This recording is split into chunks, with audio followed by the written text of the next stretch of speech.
tratando aqui de uma pauta muito interessante, como o cérebro faz escolhas e toma decisões. E aí tem uma questão, se você ligou o rádio agora, que me parece muito atraente. Será que estamos sendo conscientes e no controle de nossas ações? É isso que nós estamos conversando com a psicóloga Viviane Ribeiro. Viviane, olha, deixar as dicas para daqui a pouco, porque queria aqui conversar com você sobre se a capacidade de autocontrole é força de vontade e força de vontade é um mito. Se esse é um mito, diante dessa exposição inicial que você fez. Entendi. Então, a força de vontade, ela não é um mito, respondendo claramente a tua pergunta. Ou seja, nós podemos sim, como a gente fala entre aspas, exercitar o nosso músculo da força de vontade. Ou seja, mudar hábitos é possível, fazer escolhas assim conscientes para a gente poder estar mais satisfeito na nossa vida também é possível. Isso tudo é uma realidade, mas que exigirá um pouco de nós, entende? Não é algo que vai vir se a gente ficar na inércia, fica do jeito que tá. Tá ruim, mas tá bom. Se a gente ficar assim, a coisa não vai mudar. O panorama da minha vida não vai mudar. Supondo que eu queira, né, fazer mudanças da minha vida, certo? Então, respondendo diretamente a tua pergunta, não é um mito. É possível mudar. É possível Mal hábitos e escolhas que estão nos fazendo mal, mas que a responsabilidade diga, né, respeito somente a nós mesmos, certo? Certo. Então, nós estamos sempre conscientes no controle das nossas ações, sempre? Sempre também não. Isso é bem importante eu reforçar e deixar claro aqui. Há essa parte, né, essa via, vamos dizer assim, do impulso, né, do hábito, não é que a gente quer eliminá-las. Por quê? Porque elas têm a função de fazer com que a gente sobreviva também, né? Ainda assim é necessário. Por exemplo, aqui no intervalo você deu exemplo, claro, eu vou pegar uma parte do teu exemplo. Você estava num ambiente público, você ouviu alguma coisa aqui de bomba, opa, bomba? Deixa eu sair daqui, por exemplo, né? Eu tô usando aí um exemplo, né, que você trouxe, ou qualquer outro contexto, por exemplo, assim, ó, eu estou no trânsito, eu estou para parar no farol, eu sei que nessa região aqui desse farol ali, desse semáforo, costuma ter assalto à noite. Eu vou ficar mais esperta, eu já vou, é uma questão instintiva. Daí eu vejo se tem um movimento estranho, eu já começo a frear meu carro antes, ou eu desvio para a rua da direita se eu vejo que há algum movimento estranho e diferente ali naquele ponto que eu passaria normalmente. Isso tudo, às vezes, são questões de segundos. Eu não vou ficar lá refletindo e pensando. É a minha reação. E isso ainda, né, em muitos momentos é necessário. Não é que ajuda, é uma questão de sobrevivência, né? Muitas vezes alguém vem e te agride. Você vai precisar dessa decisão rápida. Ou eu vou fugir daqui, ou eu vou lutar. Depende da situação, porque um pouquinho de agressividade é positiva, não é essa agressividade de bater no outro, né? Mas essa agressividade de você se fazer uma pessoa no mundo. Você precisa ter seu espaço, você precisa saber se colocar, se posicionar. Então isso é um nível de agressividade saudável que precisamos ter. Mas também tem o outro lado, né? Agindo às vezes por instinto e reagindo pode te levar a um evento mais gravoso, em que você às vezes até perde a vida. Você citou alguns exemplos do noticiário e você pergunta, pô, mas esse cara que era tão controlado, como é que foi reagir a esse assalto, a essa abordagem? Ele era uma pessoa que estava sempre analisando, eu digo assim, num processo do trabalho, então como é que reage dessa maneira tão primária? Isso aí é o que exatamente? É porque o que foi acionado foi o sistema de proteção? Pode ser? O que foi acionado, vamos supor, né? Vamos pegar um exemplo hipotético. A pessoa, ela trabalha com segurança. Com segurança. Aí ela entende, então, supostamente, de várias dicas e regras, e que uma delas que a gente ouve na mídia, eu não sou especialista nisso, mas assim, que a gente ouve na mídia não reaja diante de um assalto, de uma abordagem, né, agressiva ali, que alguém quer tirar algo de você. É uma orientação que a gente ouve dos especialistas. Imaginando que essa pessoa é um especialista em segurança, e ela está ali num contexto, no farol, por exemplo, como eu disse, e vem alguém e quer assaltá-la, quer pegar o carro, ou quer que ela dê a bolsa, e essa pessoa reage, supondo que ela tem uma arma no carro, às vezes por ser um policial, né, ela tem um porte de arma legal, vamos imaginar assim, ela ao invés de dar o que a pessoa está pedindo, o ladrão ali, ela reage e aí ela leva um tiro, ou alguém que está no carro dela leva um tiro daquele... Então, isso, o que se passou no cérebro dela? Ela não conseguiu acionar, não deu tempo, ela não conseguiu acionar aquela via dela mais deliberativa, mais consciente. Ela foi no instintivo. Mesmo que ela trabalhasse ali com segurança, que ela soubesse aquela dica, mas ela não deu conta de acionar essa via tipo 2, que é essa deliberativa. E ela foi na tipo 1, porque ali era uma questão instintiva, ela reagiu, entendeu? Mas, Viviane, veja, ao contrário, se eu saio já programado e pensando, se acontecer um evento dessa natureza, eu vou tomar essas medidas, eu consigo não reagir, perfeito?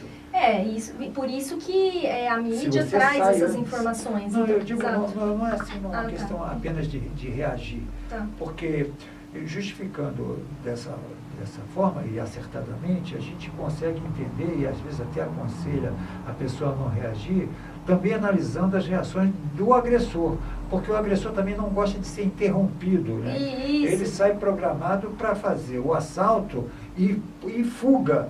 Imediatamente pode chegar uma força policial, algo nesse sentido. Se você interrompe, tenta negociar, não leve minha bolsa, estou com uma criança atrás, ele também não atende porque ele está sob estresse e está nesse piloto automático. Perfeito, perfeito. Então são dois estressados.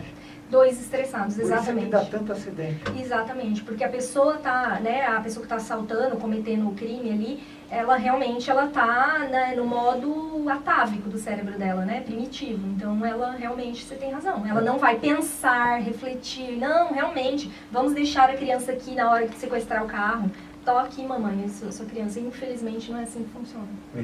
Infelizmente assim, ninguém está também fazendo nenhuma defesa prévia dessas ações. Isso aqui é forma de ciência, de pesquisa, que acontece dessa forma, a maneira. Agora, é bom a palestra com a Viviane Ribeiro, com a psicóloga, porque em algumas situações me parece, Viviane, que você pode, por exemplo, eu estou formulando essas questões porque eu morava numa cidade que você tinha que pensar antes de fazer qualquer coisa. Será que eu vou naquele aniversário que eu vou chegar 2 horas da manhã em casa? E se eu sair de casa, como que eu vou fazer? Eu vou de Uber, eu vou de táxi?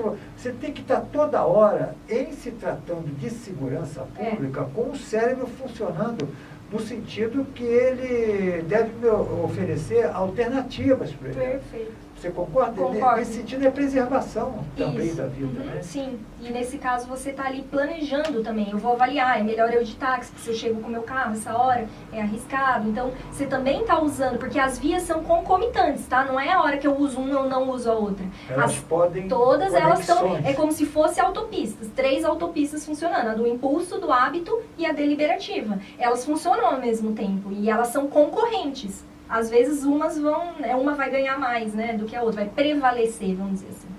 Legal. Agora, Viviane, você falou assim, tem diversas situações, tem a questão que é a questão central da sua entrevista, da sua exposição.